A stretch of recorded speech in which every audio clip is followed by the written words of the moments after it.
Así inicia Es Noticia, Noticia en Profundidad. Qué placer acompañarles. Soy Tatiana Pérez y les saludo desde nuestra sede central en Caracas, en Venezuela. A partir de este momento, en la próxima hora, tenemos 3 temas que son noticia. Aquí están en titulares Es Noticia Colombia. A partir de hoy y por 4 días, el país conocerá de una verdad silenciada, de las miles de víctimas del conflicto armado que huyeron a otras naciones para salvar sus vidas, de las que no hay registros actualizados. Veremos cómo comienza un encuentro con colombianos provenientes de 23 naciones en minutos.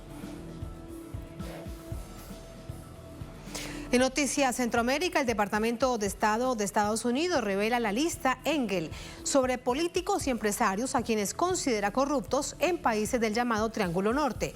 ¿Cuál es el interés del gobierno Biden en esta publicación? ¿Alguien hace una lista de corruptos en Estados Unidos? Vamos a verlo.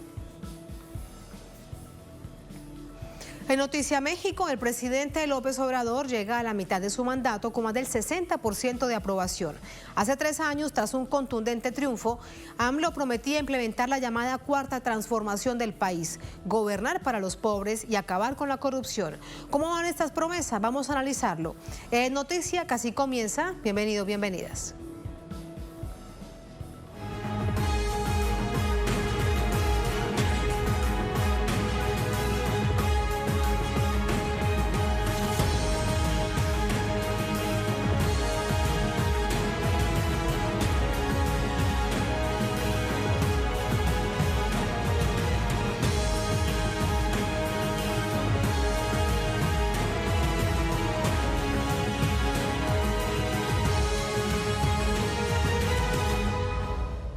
En Noticia Colombia, las víctimas del conflicto armado en el exilio se reúnen para escucharse y para ser escuchadas.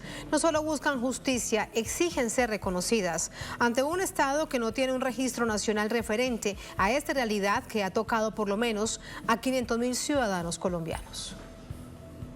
El encuentro busca reconstruir una historia de la que poco o nada se conoce.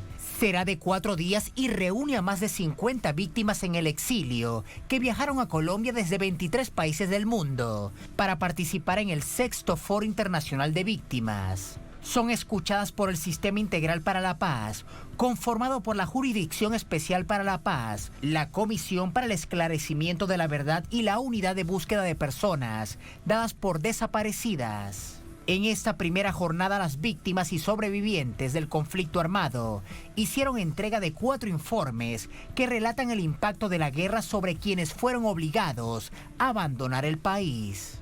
Venimos a contar una historia que se aparta de los discursos y formalidades institucionales. Es una historia que no fue, o más bien que no dejaron ser, porque de haber sido, estaríamos ante otro país, ese que todavía deseamos y no perdemos la esperanza de construir. Esta historia tiene como objetivo visibilizar la verdad sobre el conflicto social y armado interno que vive nuestro país, pero desde la perspectiva del exilio y del refugio, recogiendo la memoria organizativa y los impactos colectivos que ha generado una práctica social genocida contra el liderazgo social y político que desempeñaban las personas que tuvieron que huir del país. Un primer documento detalla la persecución y exilio de defensores y defensoras de derechos humanos, una realidad que permanece vigente. Cuando una persona tiene la condición de defensora de derechos humanos, tiene un poder de resistencia frente a la arbitrariedad, frente a los desconocimientos básicos de esa condición que efectivamente nos permite a todos ser iguales en derechos. Ese poder de resistencia ha continuado en el exilio. Ese poder de resistencia sigue presente. Como tal, creo que es un mensaje contundente y potente para el sistema. Ver cómo hoy estas voces, estos 15 casos, que yo leo como 15 semillas de algo que se empieza a transformar, esta voz que es polifónica, esta voz que tiene muchos colores, ayuda a cerrar ese ciclo largo de ese silencio. El segundo informe aborda el tema de los desaparecidos y desaparecidas en el marco del conflicto armado, un flagelo cuya cifra estimada es de 120.000 personas. No estamos buscando solo cuerpos, estamos buscando vidas. Esto me parece súper importante, porque se condena la desaparición, se borra toda huella, pero también pareciera que no hubiera vivido, como si no tuviera una historia, y este informe es muy valioso por eso. Y quiero también traer la frase de la tarea de la búsqueda en el exilio es sobrecargada, el dolor se prolonga, nos reconstruimos todos los días. Gracias a todas y todos, mi compromiso como representante de la unidad de búsqueda a profundidad en avanzar en esos procesos de búsqueda estancados para que ustedes puedan saber dónde están, qué pasó con los desaparecidos. Un tercer informe relata lo que la violencia no pudo acallar y cómo los colombianos se han reinventado en el exterior para seguir luchando por sus derechos. En este contexto de persecución, de represión sanguinaria, la protesta social, de paro nacional, de denegación de las legítimas exigencias de la juventud en las calles, son muchas las familias que hoy en día tienen que salir corriendo para salvar sus vidas. Quisiera solo recordar algunos datos frente a la situación actual del exilio colombiano, porque este informe que presentamos a la Comisión de la Verdad, aunque narra las historias del pasado, tiene plena vigencia. Según las estadísticas de ACNUR, actualmente hay 550.000 personas colombianas refugiadas demandantes de asilo y de protección internacional. Las víctimas exigen que se abra un caso de investigación sobre desplazamiento forzado transfronterizo. Son más de 5 millones los ciudadanos colombianos que viven en el exterior. De esos, por lo menos 500.000 fueron víctimas del conflicto armado. Se conoce que la cifra de desplazamientos forzados internos es cercana a las 8 millones de víctimas, ocupando el primer lugar en el mundo en desplazamiento permanente. Pero no existen estadísticas ni un seguimiento nacional sobre las miles de personas víctimas de la guerra que se vieron forzadas a huir de su país, producto de amenazas, imposibilidad de regresar a sus hogares, familiares asesinados y miedo. Más detalles a esta hora desde Bogotá con nuestro corresponsal Hernán Tovar. Hernán, primer día de este foro que plantea amplias expectativas, particularmente para aquellos que exigen ser visibilizados, que son también víctimas del conflicto colombiano, pero que por distintas razones que digamos concluyen en una, que es salvar su vida, tuvieron que irse del país. Cuéntanos de esos testimonios. Pues Tatiana, como lo vimos en el informe, pues son más de 5 o 6 millones de personas exiliadas que les tocó salir por su situación en temas de religión, en temas de raza, en temas de ideología política. Hoy estuvimos en una rueda de prensa en los que habían algunos integrantes de las 50 personas que están haciendo presencia aquí en la capital de la República. Y ellos aseguraban pues que las razones son variadas. En el marco, en el contexto del conflicto armado en el país, alrededor del 17% de las víctimas han salido a causa del conflicto y por causa de las guerrillas. El 93 y algo por ciento ha salido, le ha tocado salir por la persecución, la amenaza, la estigmatización de agentes del Estado o paramilitares, lo que da cuenta estas situaciones precisamente de un Estado que persigue a las poblaciones más vulnerables o a los que no están de acuerdo con esa ideología política de los organismos de poder que se han incrustado en estas instituciones. Así pues, son más el universo de víctimas porque existe un registro para el registro de víctimas en Colombia que asegura que son alrededor de 300.000, 500.000 las personas que están en el exilio, pero como vemos las cifras son mucho más altas. Ellos entregaron, así como lo vimos hoy, una serie de informes en relación a lo que significa y representa el exilio, significa y representa el vivir fuera de su país y comenzar una nueva vida. Son miles de rostros, son bastantes historias que dan cuenta precisamente de lo que significa el conflicto en el país y lo que significa que un gobierno pues no apoye o no esté de acuerdo con ciertas posturas políticas, ideológicas en Colombia, un conflicto que aún se mantiene. Por eso es muy importante visibilizar estas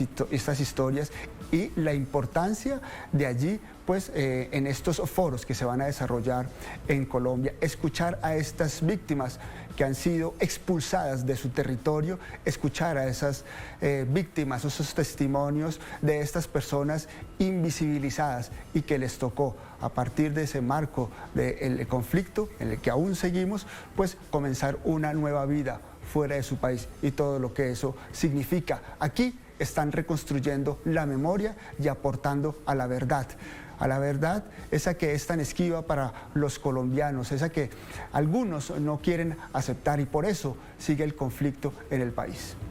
Muchísimas gracias, Hernán, por verdad, justicia, reparación, como escuchábamos, y garantías de no repetición. Gracias, Hernán. Muy buenas noches.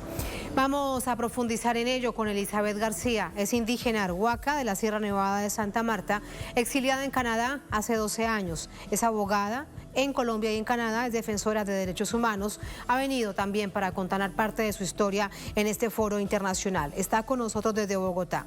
Elizabeth, muy buenas noches, bienvenida. Muy buenas noches, para mí de verdad es un honor y un placer poder compartir mi voz con toda la teleaudiencia de Telesur, que siempre ha acompañado estas luchas que tanto nos cuestan. Muchísimas gracias, Elizabeth. Primero preguntarle, hace 12 años decíamos, de acuerdo a la información que nos suministraba usted más temprano, se fue de Colombia. ¿Por qué razón salió usted del país? Una cosa, a veces la gente dice se fue, y se fue a veces implica una voluntariedad. Yo pensaría en cambiar un poco el lenguaje y decir, hace 12 años usted se vio obligada a dejar el país y las razones fue porque en Colombia no había garantías para mi vida, la vida de mi familia y seguir ejerciendo mi profesión como defensora de derechos humanos y sobre todo defensora de los territorios de los pueblos indígenas y las comunidades afrocolombianas. Por toda esa situación de violencia agravada, continua, yo creo que la última opción que nos queda es salir del país porque el exilio lleva consigo un continuo de violencias que a veces uno no es capaz de reconocer. Solo cuando uno se ve realmente abocado a que lo van a matar, uno entonces está obligado a dejar el país. Usted tiene toda la razón, es tal cual como lo plantea, es salir obligatoriamente del país y dejarlo todo atrás para salvar la vida, para sobrevivir. Elizabeth, ¿quién la amenazó en ese entonces? ¿Qué grupo en el marco del conflicto la amenazó? Sí, definitivamente hay que reconocer que el exilio en sí mismo es un hecho victimizante demasiado violento.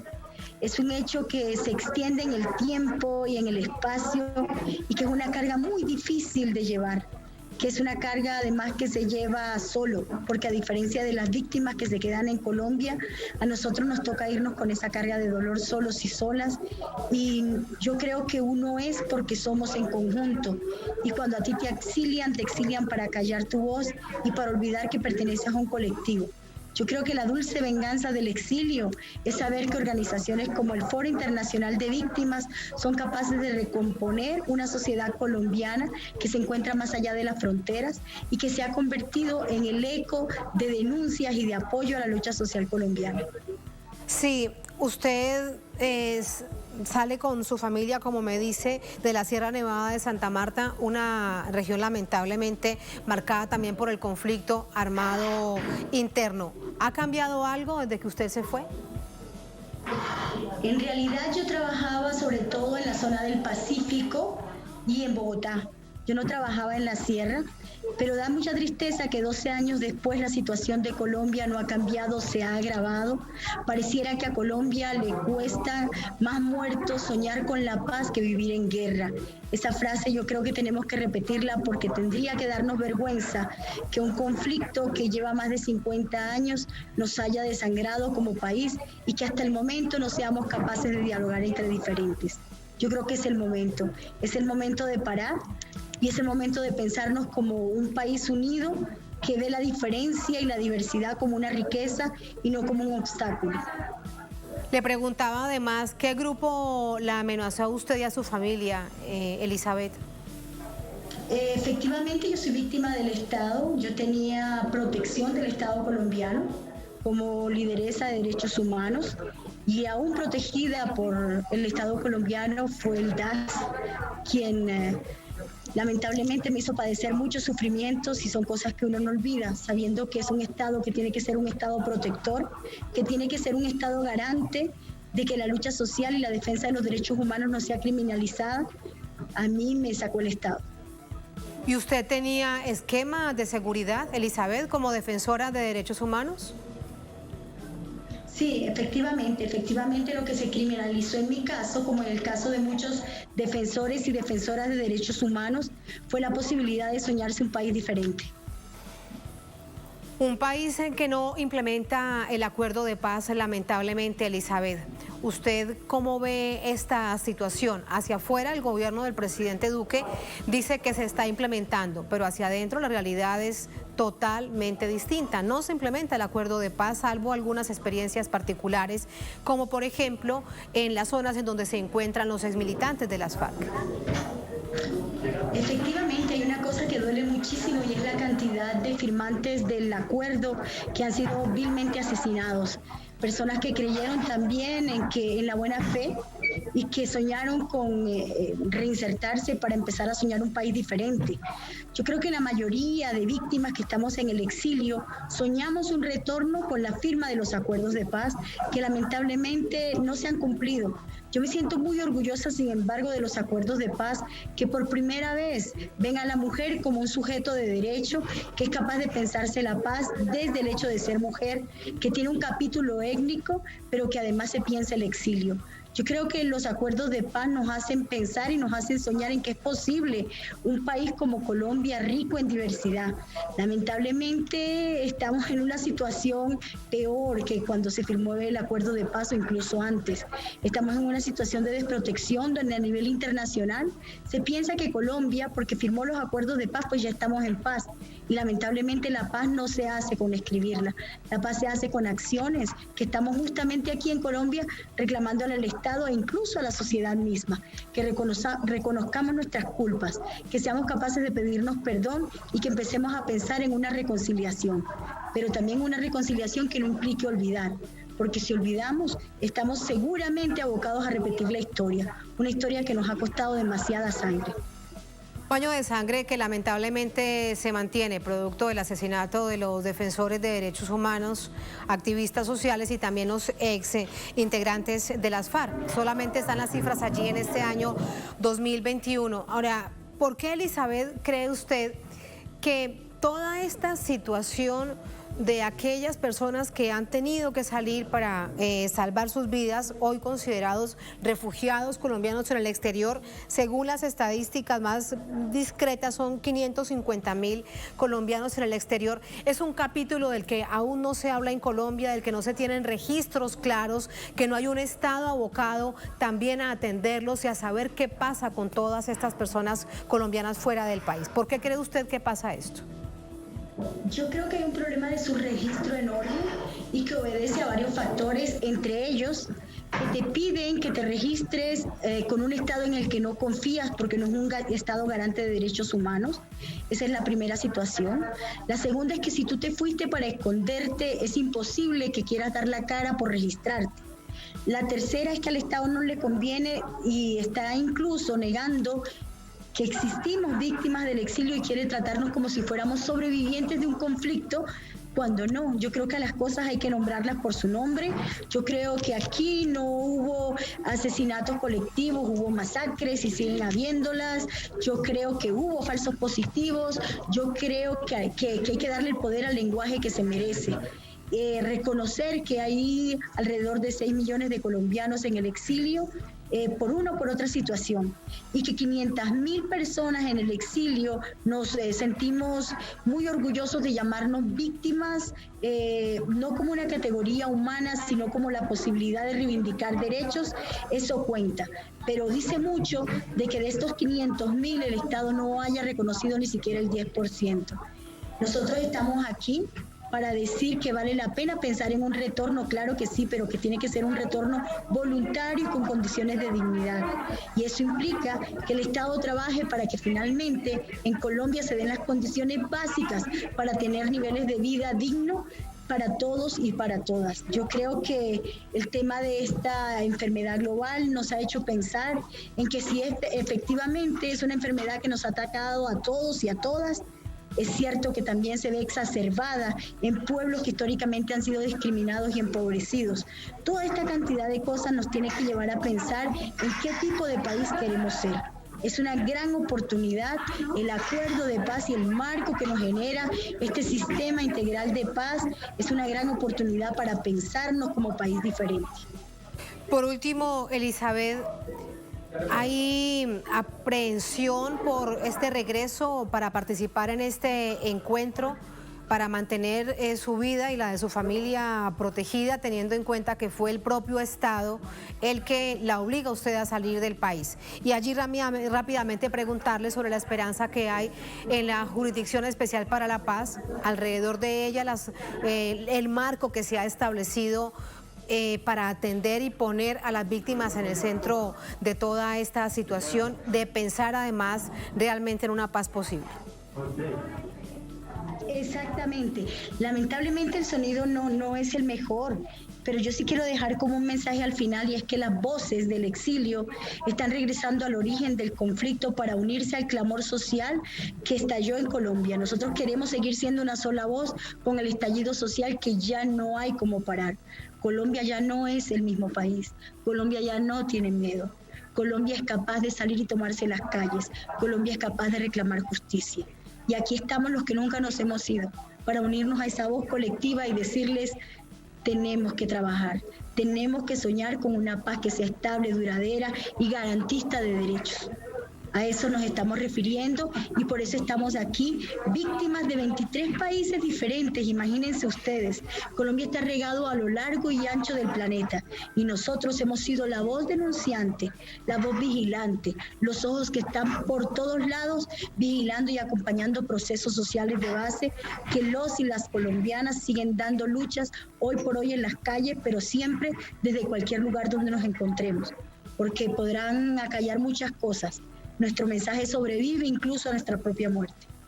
Muchísimas gracias, Elizabeth. Con esta profunda reflexión la despido. Es cierto, el sonido no nos ayudaba mucho, pero no importa, la hemos escuchado atentamente. Gracias por acompañarnos. Buenas noches. Muchísimas gracias. Hasta luego. Hasta luego. Así nos vamos a la primera pausa en esta emisión de Es Noticia. Al volver en Noticias Centroamérica, el Departamento de Estado de Estados Unidos revela la llamada lista Engel sobre políticos y empresarios a quienes considera corruptos en países del llamado Triángulo Norte de Centroamérica. ¿Cuál es el interés del gobierno Biden en esta publicación?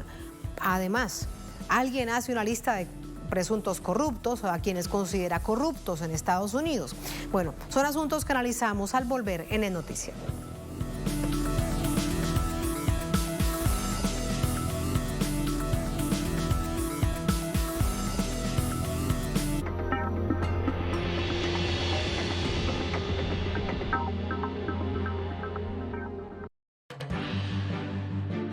¿Qué tal? Les habla Jorge Gestoso.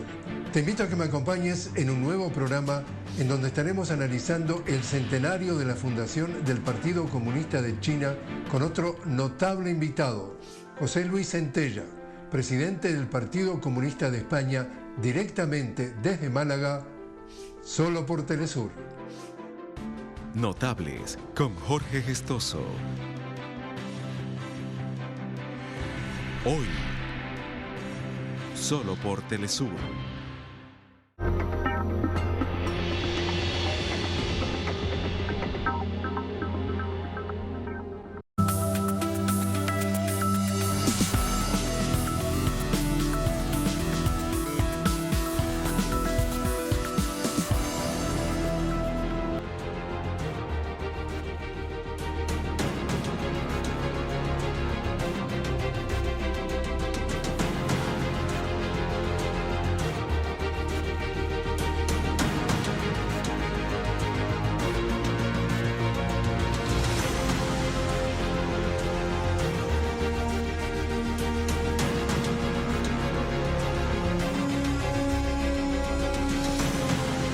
hacia Centroamérica, el Departamento de Estado de Estados Unidos publicó el primer informe de la lista Engel, que incluye desde ministros hasta expresidentes de países del llamado Triángulo Norte. Vamos a ver esos detalles.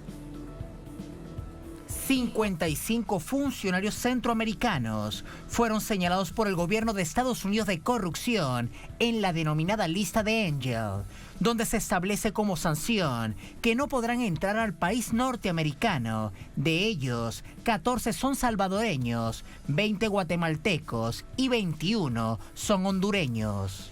La ley de compromiso mejorado del Triángulo Norte es conocida como lista Engel, publicada en un informe que incluye a personas que para el departamento son responsables de corrupción, basado en fuentes que no son reveladas. En esta oportunidad, el Departamento de Estado señala a 7 funcionarios del gobierno salvadoreño, liderado por Nayib Bukele, entre ellos el viceministro de Agricultura, Pablo Alinker, el asesor jurídico de la presidencia, Conan Castro, el ministro de Trabajo, Rolando Castro, el viceministro de Seguridad y director de centros penales, Osiris Luna Mesa, la jefa del gabinete gubernamental, Marta Carolina Recinos de Bernal, y el vocero y aliado de Nuevas Ideas, Walter René Araujo. En el caso de Guatemala, señala de corrupción al exsecretario privado de la presidencia, Gustavo Adolfo Alejos,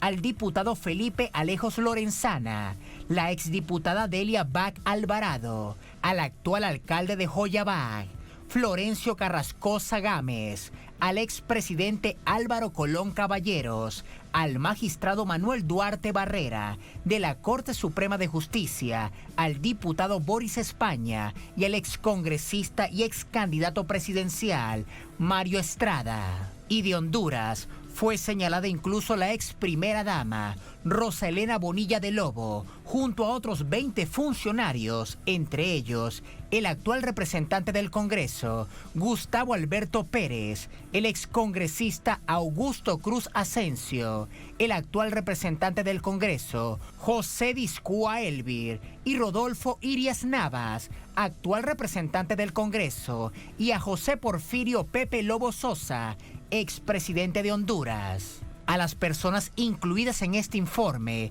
se le revocan los documentos para ingresar a Estados Unidos o se descartan como elegibles para visas. Esta publicación se hace tras el pronunciamiento del presidente de El Salvador contra las políticas injerencistas de Estados Unidos, luego que Washington presionara para que el gobernador salvadoreño cambie sus políticas para combatir la corrupción. Posterior a la publicación de la lista, la representante de negocios de Estados Unidos, Jim Maynes, manifestó la disposición de su país en involucrarse y apoyar al país centroamericano en la lucha contra la corrupción. Vamos hasta Guatemala. Tenemos información con nuestro corresponsal Santiago Botón a propósito de esta llamada lista Engel. Vamos a verlo. Bien, pues en Guatemala ha trascendido la noticia que un grupo de 20 guatemaltecos de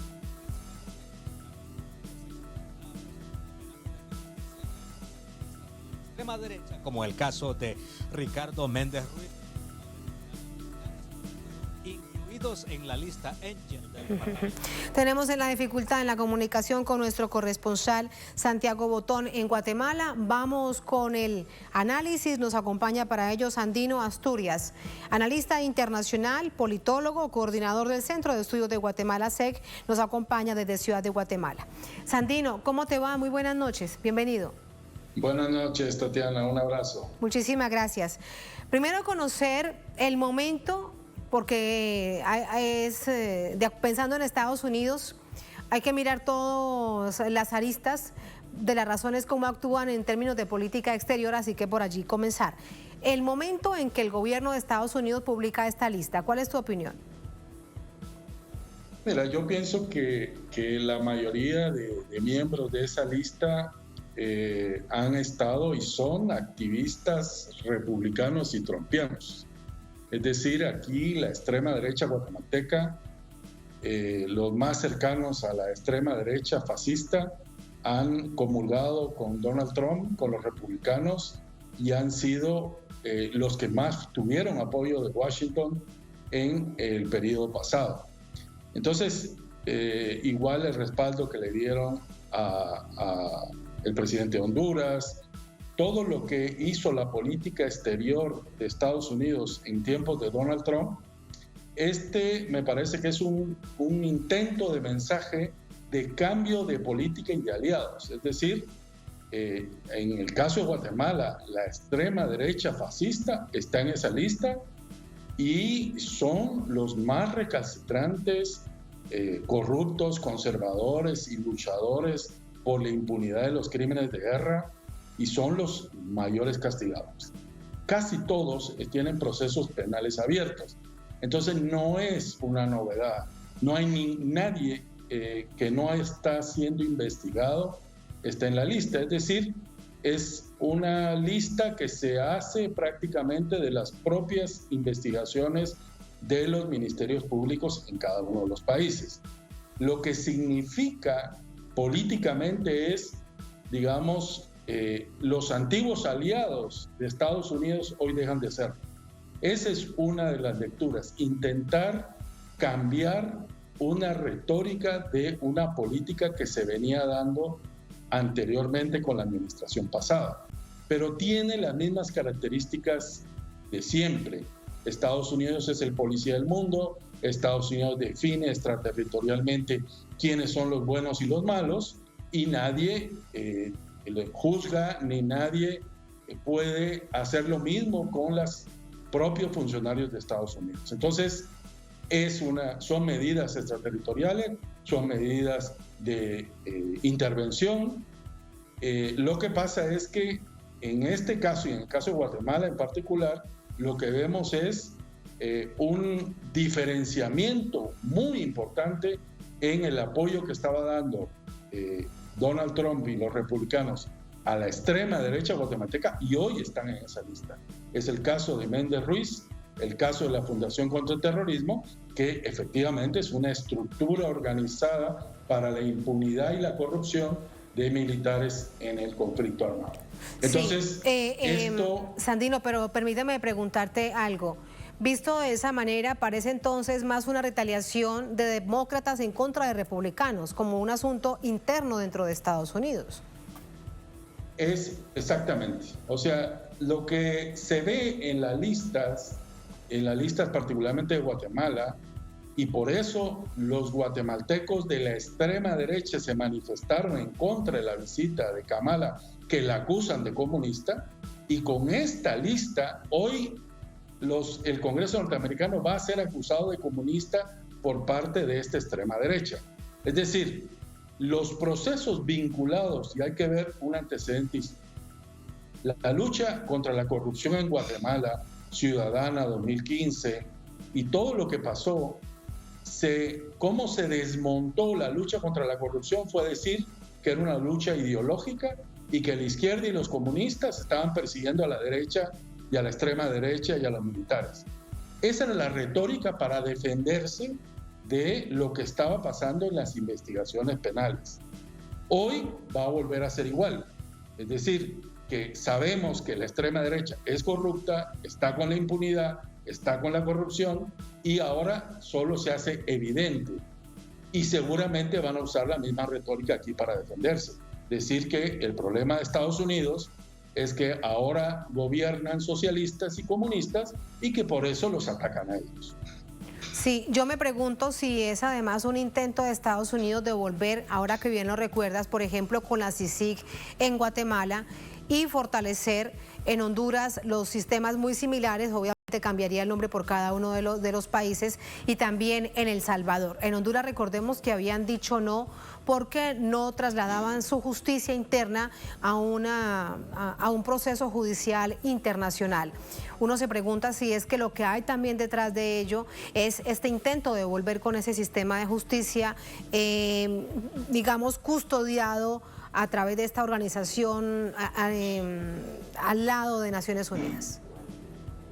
Bueno, son tres casos distintos, ¿verdad? El caso de Guatemala sí era Naciones Unidas y era una justicia independiente que avanzó en la lucha contra la impunidad y fue expulsada por el gobierno de extrema derecha de Jimmy Morales. En el caso de Honduras y El Salvador, eran procesos acompañados por la OEA, que es muy diferente. Era la CICIES en el caso de El Salvador y en el caso de Honduras la MACICH. Estas dos instituciones también fueron desmanteladas por los dos gobiernos que están actualmente de turno.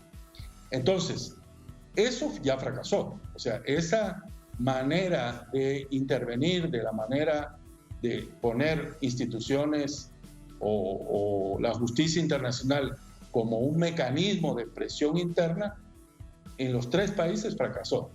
En los 3 países fueron expulsados. Entonces, ahora hay una lucha por rescatar la independencia judicial dentro de los países, porque en el caso de Guatemala ha estado cooptada por esta extrema derecha que hoy es señalada.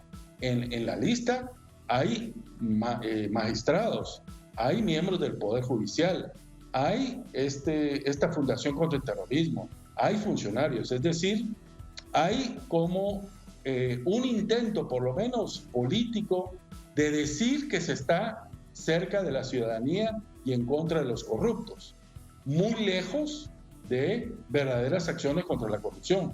Como digo, este sistema lo montó Estados Unidos, este sistema lo fortaleció Estados Unidos y ahora están viendo que como fracasó, están inventando ver cómo pueden tener otras salidas para que los países no terminen de colapsar. Porque a todas luces, desde cualquier punto de vista, es una interferencia por parte de Estados Unidos otra vez en asuntos internos de otro país.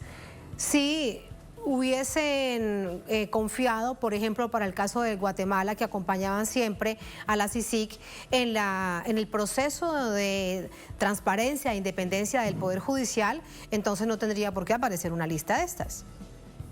Exactamente, o sea, el fracaso del modelo anterior y obtener en el discurso, por lo menos, que sí están luchando contra la corrupción, es publicar listas que están en los procesos judiciales de los países. O sea, no hay ningún misterio, no hay ninguna novedad, no hay ninguna investigación paralela. Agarraron los procesos judiciales y los hicieron públicos. Que lo único que tiene de diferente es que no les permiten entrar a Estados Unidos. Entonces, la gente de derecha extrema de Guatemala, que no pueda ir a Estados Unidos, para la cual ha trabajado de manera permanente, sí es un conflicto. Entonces, tendremos que ver en la sociedad cómo va asumiendo la lucha por la corrupción como parte de una demanda nacional. La lucha porque no haya cooptación de las instituciones tiene que ser una demanda nacional. Y eso me parece que es el mensaje. El mensaje tiene que ser: Estados Unidos no nos va a resolver nuestros problemas. Los problemas de nuestra región la tenemos que resolver nosotros mismos. Muchísimas gracias, Andino, por ese análisis. Había que escudriñar en los intereses de esa llamada lista Engel que aparecía hoy con bombos y platillos. Gracias, muy buenas noches. Bueno, Tatiana, muy buenas noches, un abrazo. Gracias, Andino. Así vamos a la última pausa en esta emisión de Es Noticia. Al volver en Noticia México, el presidente Andrés Manuel López Obrador llega a la mitad de su mandato con más del 60% de aprobación. Hace 3 años, tras un contundente triunfo, AMLO prometió la llamada cuarta transformación del país, gobernar para los pobres y acabar con la corrupción. ¿Cómo van esas promesas? Vamos a analizarlo al volver en Es Noticia.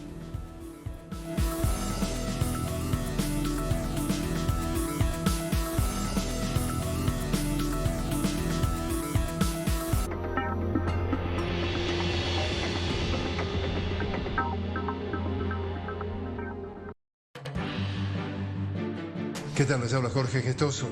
Te invito a que me acompañes en un nuevo programa en donde estaremos analizando el centenario de la fundación del Partido Comunista de China con otro notable invitado, José Luis Centella, presidente del Partido Comunista de España, directamente desde Málaga, solo por Telesur. Notables con Jorge Gestoso.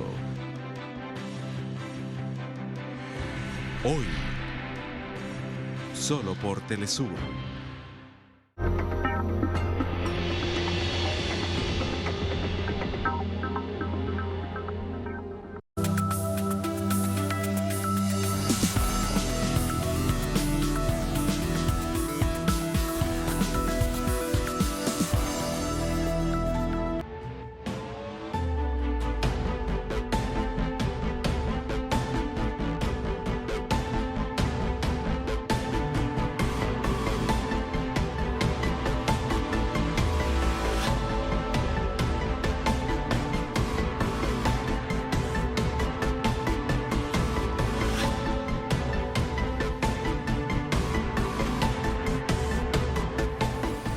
En Noticia México se cumplen 3 años del triunfo electoral del presidente Andrés Manuel López Obrador, quien rindió un informe sobre las acciones de su gobierno y cuándo está por cumplirse a la mitad de su mandato. Vamos a ver esos pormenores. De silencio por las víctimas de la pandemia, el presidente de México, Andrés Manuel López Obrador, inició su informe trimestral de gobierno. En esta ocasión, el mensaje a los mexicanos coincidió con el tercer aniversario del triunfo electoral que lo llevó a Palacio Nacional y cuando está por llegar a la mitad de su mandato, sin duda alguna, marcado por la emergencia sanitaria provocada por el coronavirus. De abril a junio se redujo considerablemente el número de contagios y lo más importante, en este periodo se han registrado menos fallecimientos por COVID. López Obrador realizó un balance de lo que han sido estos 2 años y medio al frente del Ejecutivo. Sobre la economía, el mandatario admitió que faltan más de 400,000 empleos por recuperarse tras la reducción de las actividades, producto de la epidemia de COVID-19, pero subrayó la importancia de no aumentar impuestos y de evitar el endeudamiento. Lo más importante es que la pandemia no desembocó en una crisis de consumo. Gracias a las remesas y a los apoyos de los programas de bienestar. De acuerdo con distintos sondeos de opinión, el presidente mantiene niveles de aprobación positivos. Las cifras coinciden con la encuesta que realizó el propio gobierno y que le da una calificación de 6.7 en una escala del 1 al 10. Ciertamente llega en una posición de fuerza. El hecho de que haya ganado su partido 11 de 15 gubernaturas, pues es signo de una aprobación no tanto al partido, no tanto a los candidatos, sino al presidente de la República. Se habló mucho de si el presidente estaba o no en la boleta. Obviamente no estaba, no competía por ningún cargo, pero sí estaba porque la oposición centró toda su campaña en la figura presidencial y en el gobierno.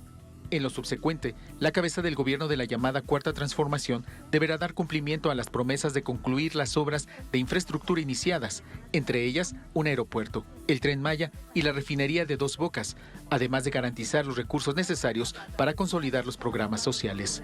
Eduardo Martínez, Telesur, Ciudad de México. Vamos con el análisis. Para ello nos acompaña Eduardo Juchín, es periodista, ex consejero electoral, nos acompaña desde Ciudad de México. Eduardo, muy buenas noches, ¿cómo está? Buenas noches, Tatiana, me da mucho gusto saludarla. Muchísimas gracias. Lo escuchábamos en el informe previo, ahora profundizamos con usted en este análisis. Un hecho sin duda para destacar es que llega a 3 años de gobierno el presidente López Obrador con más del 60% de aceptación por parte del pueblo. Quiero conocer su opinión con respecto a ello. ¿Cómo lo ha logrado? Yo creo que López Obrador está emprendiendo, está realizando una política muy diferente a lo que existía en México antes de su triunfo electoral. Un triunfo electoral que ciertamente fue un tsunami en 2018 que le dio al presidente no solo una abundante votación, sino también un dominio en el Congreso. Y bueno, a esto siguió esta implantación de una serie de políticas públicas, de programas sociales y de una manera de hacer política que es diferente a la que estábamos acostumbrados en México. Esto naturalmente ha generado una reacción de rechazo de un sector de la sociedad, sobre todo de ciertas élites políticas y económicas, pero sí ha tenido un apoyo popular muy importante, de tal suerte que está llegando a en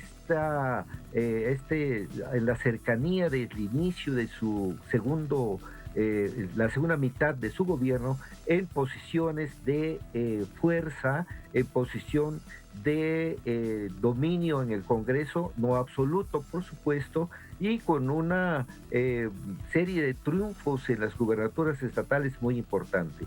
Entonces, esta es la situación que tenemos, pero desde luego afronta la oposición de la llamada derecha, de los grupos de derecha, que además recientemente en la elección pasada tuvieron la circunstancia de unirse a lo que representa en cierta forma a la izquierda o un segmento de la izquierda en México, el Partido de la Revolución Democrática, que hicieron una alianza para poder enfrentarse al partido Morena del presidente López Obrador, que desde luego es Pardo, permíteme preguntarte, la fuerza dominante. Sí, pero ¿qué tiene este partido de izquierda, el Partido de la Revolución Democrática, realmente hoy en día cuando hace una alianza con los dos partidos tradicionales de la derecha en el país, en México? ¿Qué le queda de izquierda a este partido?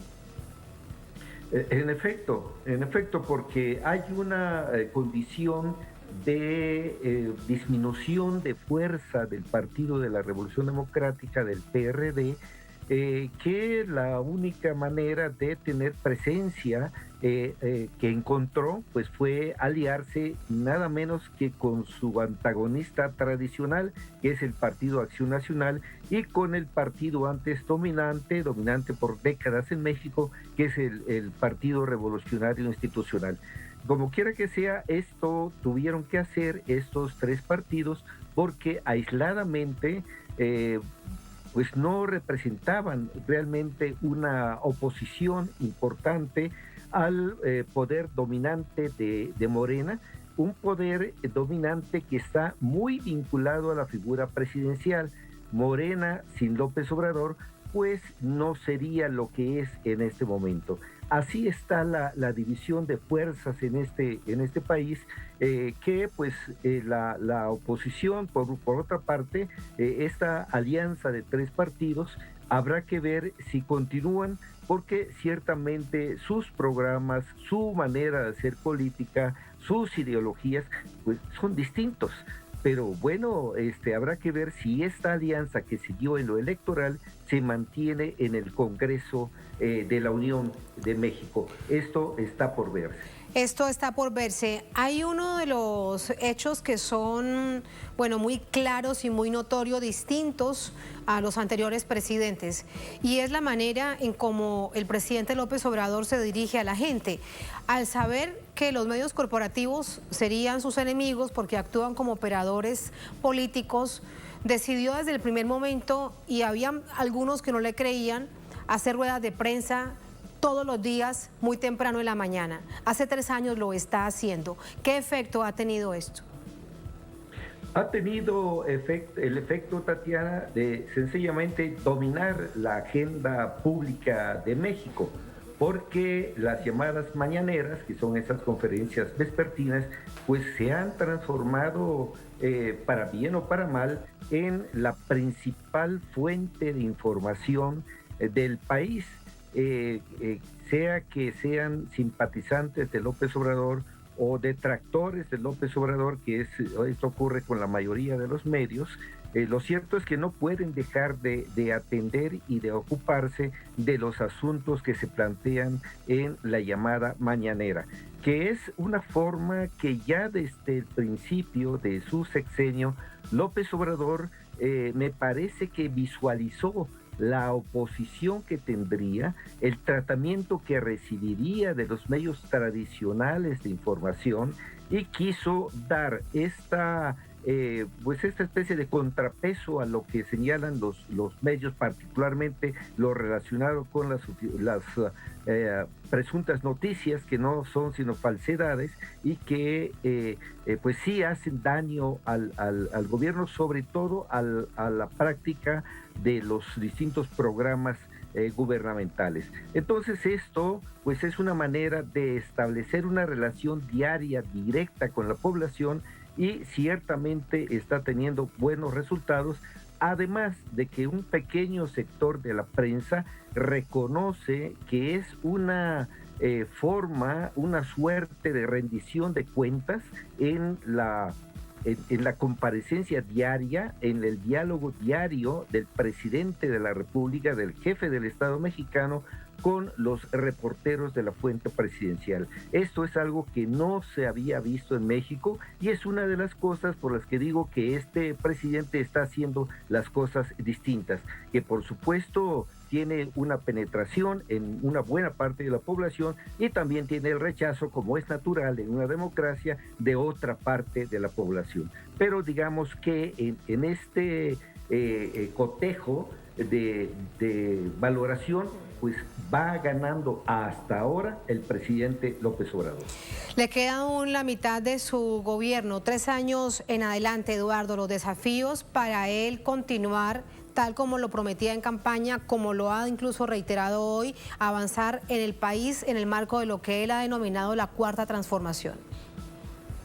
En efecto, Tatiana, ese es un desafío grande para López Obrador porque hubo un hecho superveniente que nadie podía prever cuando ganó las elecciones, que es el hecho de la pandemia que ha puesto de cabeza al país, y no solo al país, sino al mundo. Que ha frenado el desarrollo económico del país, que ha producido desempleo, aparte de que hubo que hacer un esfuerzo titánico por parte de los médicos mexicanos, porque había recibido el presidente López Obrador un sistema de salud punto menos que desastroso, desorganizado, con obras inconclusas, etcétera, y con este sistema hubo que transformarlo a marchas aceleradas, hubo que hacer una reconversión hospitalaria muy importante para atender a los miles de casos de COVID-19 que se dieron en el país. Y ahora estamos en una etapa de repliegue de la pandemia, pero que por supuesto no ha terminado, pero que significa un emprendimiento de una reconfiguración de los hospitales y de una lucha contra el coronavirus, y que bueno, hasta ahora esto está ya en una etapa decreciente, por fortuna, pero estamos conscientes todos en México y diría que también en el mundo de que en cualquier momento, si hay un descuido de la población, pues desde luego que habrá repuntes indeseables y que por ahora no están presentes en la actualidad, pero que podrían estarlo mañana. Este es un desafío grande para la cuarta transformación que pretende López Obrador y que pues no podía imaginarlo nadie, que ha significado un freno para el desarrollo de programas, un freno relativo porque se ha mantenido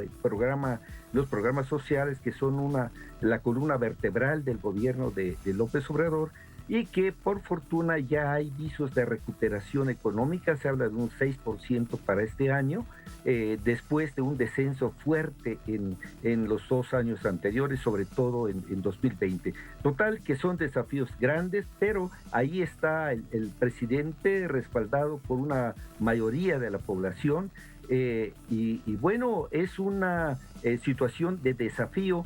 Pero yo diría que López Obrador no tiene garantizada la victoria, pero que sí tiene instrumentos, herramientas y fuerza para lograrlo. Ya se verá lo que ocurre. Muchísimas gracias, Eduardo, por ese análisis. Muy buenas noches. Buenas noches, Tatiana. Muchas gracias. A ustedes gracias por habernos acompañado. Un placer como siempre. Será hasta mañana. Sigan con nosotros.